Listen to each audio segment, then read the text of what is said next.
you touched on Trump and you touched on Zuckerberg.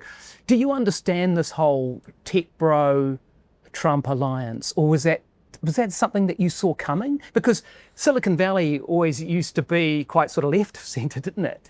Yeah, it kind of. Do you get that? Because you know Zuckerberg well enough. It organized itself very quickly after the election, right? Nobody knew if Trump was going to win the last election. So they're just following that. They're following that. It did. I mean, you saw even with Musk, right? Musk was still kind of hedging his bets 12 months ago, but then as he then poured more money into Trump, I think he saw a lot of what Trump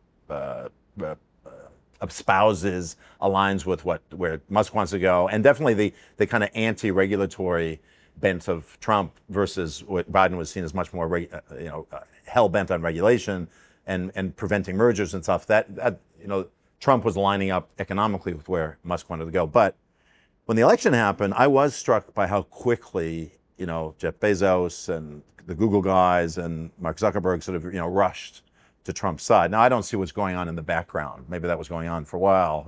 I don't know who goes to Mar-a-Lago. I don't know. You grew up in Rust Belt America, right? I did, yeah. Do you understand the Trump phenomenon? Oh, absolutely, yeah. Can you help me? Trump, he's done a very good job of channeling three, maybe four big discontents in Middle America. And without going too deep in them, one is these forever wars, that the criticism that we have all these wars, we spend all this money, yet where are we? Iraq, Afghanistan are still chaotic and still ruled by the people we were trying to defeat, essentially. Why did we do all that? Okay, that's number one. Number two is the hollowing out of the American economy, right? The idea that manufacturing jobs left, globalization was going to make America better. It did, on balance. It made it probably a stronger, better economy, but there's people who got left behind. And a lot of those folks are in Middle America, where I come from.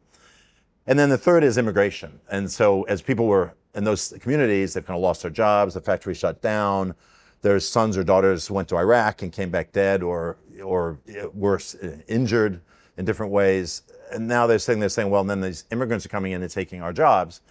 And so Trump tapped into all three of those things. And then I think the final thing was just the idea that, the Democrats in government don't care about you. They couldn't care less. They're elites. They live in the coastal cities. They've never even been to your city or your town. And that's where I come from. That is a very strong, all those things knit together. And a lot of Americans were looking for somebody who spoke to that. And they found that the Democrats didn't speak to it, and Trump absolutely did.